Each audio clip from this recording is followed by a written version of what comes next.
Most comfortable வண்டி இதுதான் அன்றைக்கி. அக்ரி ஃபீல்டுக்காக இருக்கட்டும், சிவில் ஃபீல்டுக்காக இருக்கட்டும், இந்த 29 தான் மோஸ்ட் கம்ஃபர்டபுள் வண்டி. என்னோடய பேர் நம்பிராஜன்.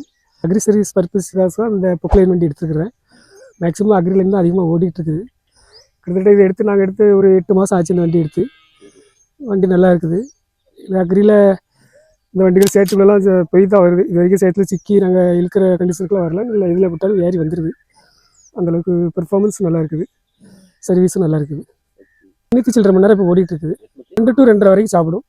2.5 ரொம்ப அபூர்வம், ரொம்ப டஃப்பாக இருந்தால் தான் 2.5 போகும். ஆவரேஜாக 2 தான். லென்த்து நாங்கள் இது வரைக்கும் 8.25 அடி வரைக்கும் எடுத்து கொடுத்துருக்கேன் அதிகபட்சமாக. ஆமாம், கரெக்டாக டேப் அடித்து கொத்த நிறைய சொல்லியிருக்காங்க. அடுத்த வண்டியை கம்பேர் பண்ணும்போது எங்களுக்கு 1.5 அடி 2 அடி கூடுதலாக தான் எடுத்துக்கிறாங்க.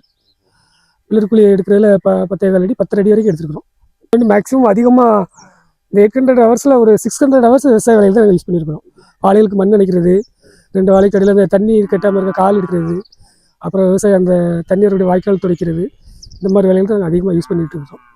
வண்டி நல்லா தான் இருக்குது. எங்களுக்கு சேர்த்து மற்ற வண்டிகள் சேர்த்துல சிக்கி தூக்கியிருக்காங்க. எங்கள் வண்டிகள் அந்த இடத்துல போயிட்டு வந்திருக்குது, தூக்கலை. அந்த அளவுக்கு நல்லா தான் இருக்குது. பொக்லைன் கம்பெனி 29E சொல்லுவாங்க. 310 வண்டி இது.